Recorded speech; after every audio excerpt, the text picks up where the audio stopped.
If you have a shady porch, patio, or balcony, or even a shaded area in your garden, and you're wondering what you can plant that will actually thrive, then this video is for you.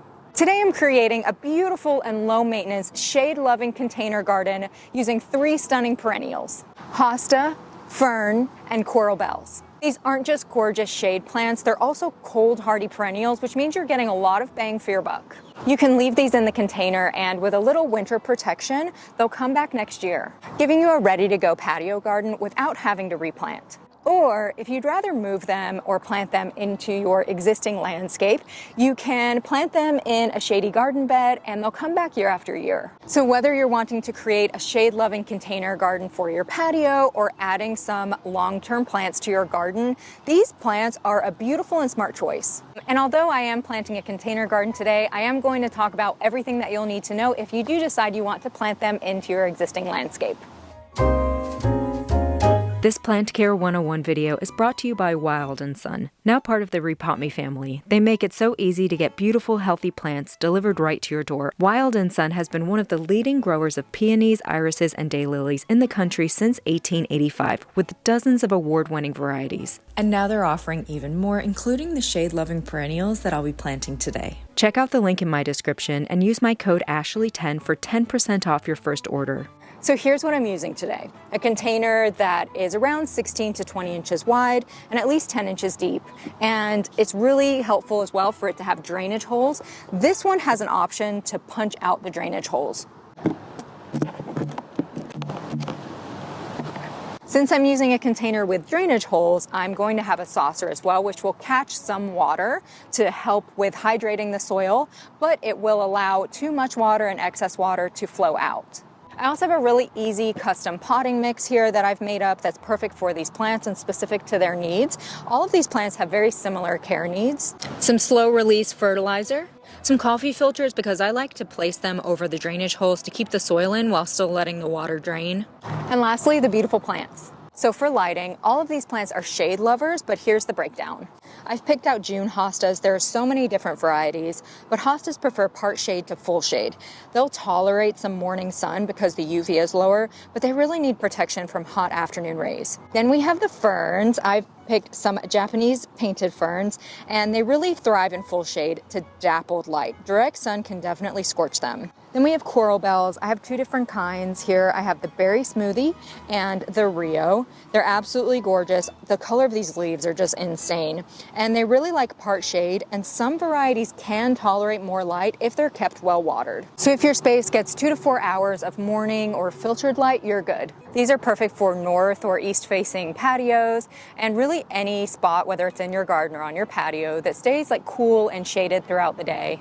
Now for the soil, these 3 types of plants have very similar needs. They want rich, slightly moist, well-draining soil. Think of a woodland floor. So for today's mix, I'm using 4 parts quality potting mix, and I'm also including some perlite to help with drainage. You can also add 1 part compost. I didn't have any on hand, but these plants really do enjoy regular fertilizing, and compost helps with that. I will be adding some slow-release fertilizer, and that should do the job. First thing I'm going to do is place the coffee filters over the drainage holes so that the soil doesn't spill out every time I water the plant. However, the water will be able to still drain through. So I have an idea of the design that I want for this container garden, and I'm going to be using the thriller, filler, spiller method. I'm putting some of the time-release fertilizer in here and then just mixing it up a little bit. So the hosta will be the thriller, and it will go in the center or the back for height, and I'm going to put it in the center. These plants are small right now, but they're going to grow quickly, and hostas have the most beautiful, gorgeous, large leaves. There's so many different varieties. I was looking on the website when I was choosing these plants, and it was hard to pick which hosta because they're all so gorgeous, but I'm just going to put these in the middle. So the fern is going to be the filler. It's going to add texture and fullness, and these hostas are actually going to be like the main event. They're going to get big, the leaves are going to grow out, and then the fern is just going to be kind of like a filler. And these Japanese painted ferns are so gorgeous. They're so, like the colors that they have when they start to really grow and get really bushy are so beautiful. It literally looks like they've been painted. I love going for walks in the evenings, and that was really my inspiration for this container garden, because I've been seeing a lot of the beautiful ferns and the hostas and the coral bells, and it really made me want to have a little bit of that of my own on my patio and in my home. They're so gorgeous when I see them planted in everybody's beautiful shaded gardens, and I thought, why not make a nice container garden of them? The coral bells are the spiller. It will soften the edge of the pot with its trailing growth.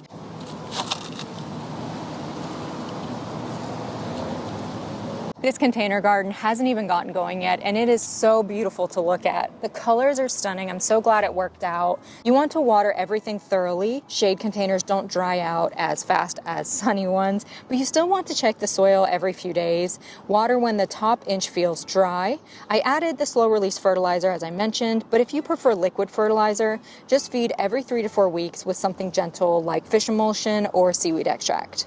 So as I mentioned, in the fall, you can remove these from your container and plant them in your shady garden bed, or you can leave them in the container, and with a little bit of winter protection, they should be fine and they'll come back next year. So here's some things to keep in mind if you want to go ahead and plant them in your garden now instead of a container, or if you want to plant them in your shady garden in the fall. First up, choose the right spot. You want to choose a shady or mostly shady spot with really rich soil. And honestly, you could even just use the soil that you have in your container if you're transplanting it, or you can just, make a soil like this and put it into a nice spot for the plant. So if you're planting them in your garden, spacing is important. The hostas will be 18 to 30 inches apart. The ferns are 12 to 24 inches apart, and the coral bells are 12 to 18 inches apart. You'll want to water them well, and then you can also mulch them to help retain moisture. And then that first year is the most important for any plant in the garden to help establish the roots. So you just want to stay on top of it and, make sure that they don't dry out too much. As I said, you can leave them in the container over winter, but they will need protection, especially if you're in a cold zone like I am here in Michigan. First up, you want to get a large frost-resistant pot. Then you'll want to move it to a protected spot. The best place is probably in a garage, but you can also move it to the side of your house or under a protected part of your porch. Wrap the pot in burlap, bubble wrap, or place it inside another pot with insulation. Stop fertilizing in the fall and water only when dry and above freezing. If protected, your container garden may come back beautifully in spring. Last up are some issues to watch out for and how to fix them. So for the hostas, probably the slugs and the snails are the most prevalent ones, especially if you've planted them in your garden. You can use pet safe slug bait, copper tape. I've also heard crushed eggshells can work. And please don't hesitate to leave your helpful comments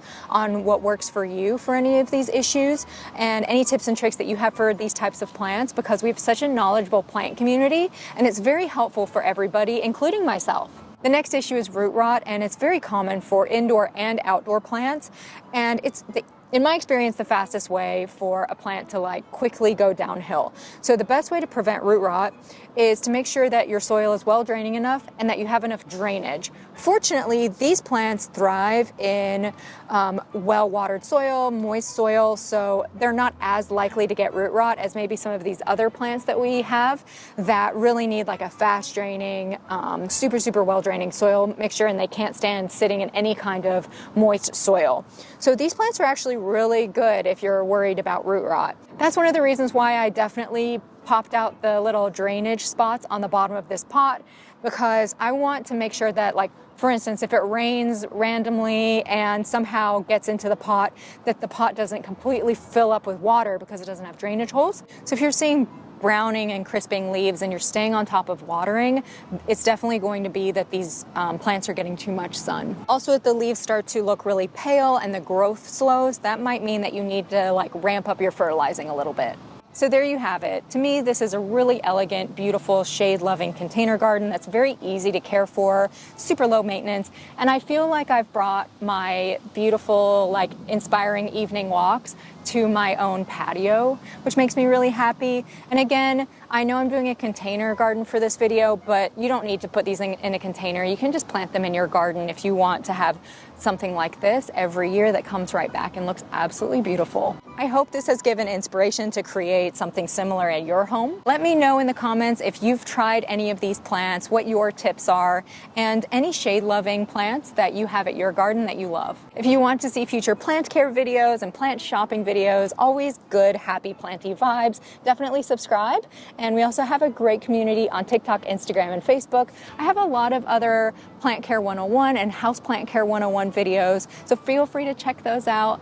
And thank you again to Wild & Sons for shipping these absolutely beautiful plants to me. I am in love with them. I hope you have a great rest of the day and that I get to see you soon. Bye.